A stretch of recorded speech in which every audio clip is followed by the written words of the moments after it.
So today I'm gonna almost round out my Mutant Mayhem collection. I couldn't find Splinter yesterday. All I could find was Superfly and Leatherhead. I've had Bebop and Rocksteady for a little bit longer. These two on the ends I just got yesterday. So if I can find Master Splinter, I'm gonna get Master Splinter. I'm probably not going to get April unless they release her in Wave 2, because the only way you can get her is in a 6-pack that includes 5 figures that I already have. So I'm not spending, $60 on a pack of figures for one of them. So I'll just deal with what I can get. But these are the entirety of Wave 1's villain characters. And they're a weird bunch. They're a much stranger and much more diverse bunch than the Ninja Turtles were. These are all the accessories that you get with all of them, lined up by who it comes with, except for with Leatherhead, because I just wanted to show off that you can indeed store all of their accessories on them at one point. So you get a little shotgun. This is probably my favorite accessory because it is weirdly like real. It's just a sawed-off shotgun, a little knife, a bear trap of all things, and a fishing rod, which weirdly has a peg here. So this is about the only way that they can hold it. This is the only way they can really hold it. They can't really hold this thing at all, so I don't know why it was designed like this, but hey, whatever. And another gun. Another big, goofier gun. Definitely looks like a Fortnite gun. Anywho, Leatherhead is probably the most different figure out of the bunch. I'll start with them. They have this big old tail that's on a hinge. These legs that are actually, interestingly enough, hinged the right way on an action figure. Most of these guys have their legs go up into their hips, but this one is connected this way instead of up and down. Hinge here that doesn't get 90. Actually hinged feet, interestingly enough, and a waist twist, and hinged shoulders like this, hinged elbows, swivel here, hinged wrists as well, swivel at the wrist, that's what I meant to say, and a ball joint at the head that does basically nothing. But they look very interesting, and they have little nice rubbery accessories like the jacket and the holster. Those are both made out of rubber. They're very interesting design for Leatherhead. I like this design for Leatherhead a lot, but not at all at the same time. In toy form, it is kind of a mess, because as you can see, they have this weird protrusion going down between their legs to get this tail to actually work the way it's supposed to. So Leatherhead's a little weird. They look really nice though. Pretty good, especially for like a $10 figure. This is really nice. All the paint work on here is super well done, I'll say that much. But I will move on from Leatherhead. So Rocksteady is next. If I remember correctly, this one's Rocksteady and the other one's Bebop. Rocksteady only has a swivel at the head because it is their entire body weight, and hinges as well as swivels at the shoulder. This one comes separate in the package, so you have to plug it in. It's a little difficult, but when it's in there, it is in there and it clicks into place. Hinge at the elbow. It doesn't quite hit 90. Swivel at the wrist.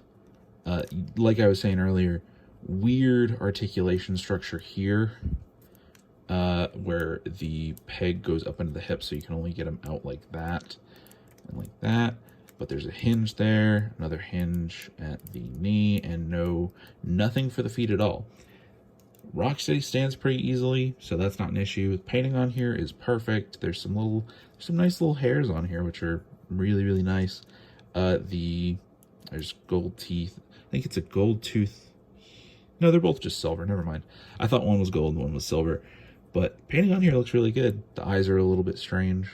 They look a little spaced out, but it's fine. It's another good figure for $10. This is the meatiest figure, I think, in the entire line, and it feels really, really nice to hold. So that is good. They also have a trash can lid for a shield, hammer, another knife, and then 2 guns. This one comes on the runner, and then this one is their signature gun, and they look Very, very similar. They're weirdly similar. Next is Bebop. Ball joint at the head, like normal, but it doesn't give you a whole lot of range. It mostly gives you swivel and a little bit of up. These are made of a rubbery material, so they'll get out of the way. Hinge up here as well, and a hinge here. Swivel at the shoulder, swivel at the wrist. Nothing in the waist, even though they definitely could have done something there. There is nothing at the torso. Again, peg sticking up, so you get a hinge out like that. Another hinge at the knee, only 90. No feet articulation either, so it's decent in articulation. Again, for a $10 figure, it's pretty good. Very, very solid, very, very well detailed. There's not a whole lot of details on these figures anyway, but the detailing that's on there is really nice. Really nice silver here. The one thing I would say, there's supposed to be a tail here. You can kind of see it. I would have painted that part, but it is just in pure black here. But yeah, otherwise, the detailing is pretty spot on for this figure. It looks really good. Last is Superfly. Superfly might be my favorite of the bad guy characters. Actually, I really only wanted Bebop and Rocksteady super hard. I thought they looked the best, but Superfly is actually really, really good. I'm surprised. First of all, the head is just on a big hinge and a swivel, but it gets you really, really good articulation, honestly. The arms are completely separate and completely different. Swivel into a hinge out, wrist rotation here, and that is it for this arm. It's pretty weird. And then this one is like normal, so a swivel, hinge out, and then another single jointed elbow like the Turtles had. So you get a swivel there. No wrist rotation whatsoever though, nothing there. The separate hands aren't on any articulation. There's no ball joint there, which would have been pretty nice to have, though there's just nothing there whatsoever. There's, again, swivel up into the waist. So there's a hinge out, swivel out like this.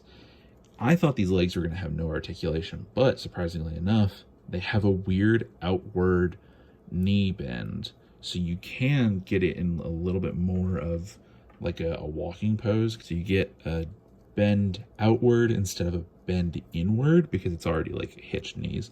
Nothing at the feet whatsoever again. But, these wings, this wing keeps popping off.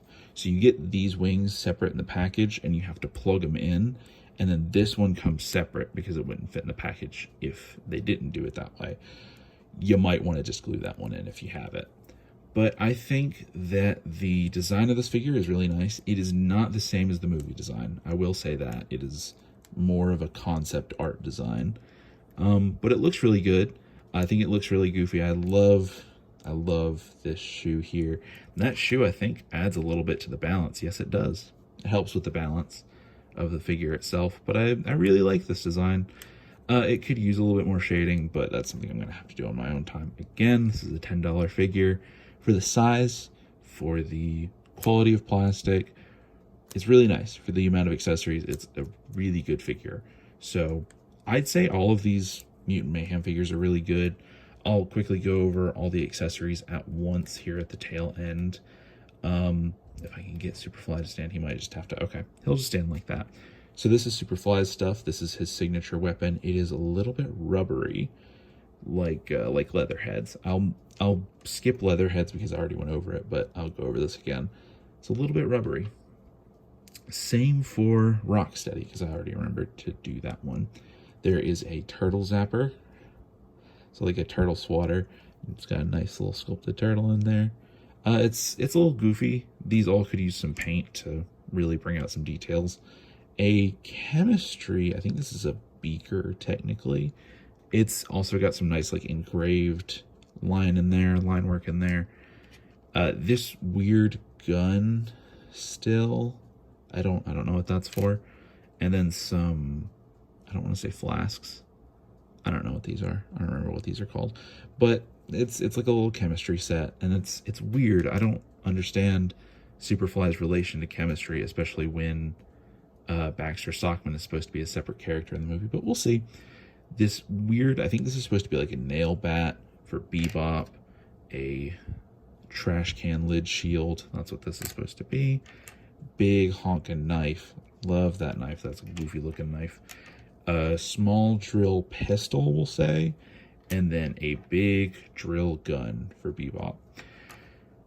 So that should cover everything that I can think of for these figures. These are really, really nice figures, especially for this movie.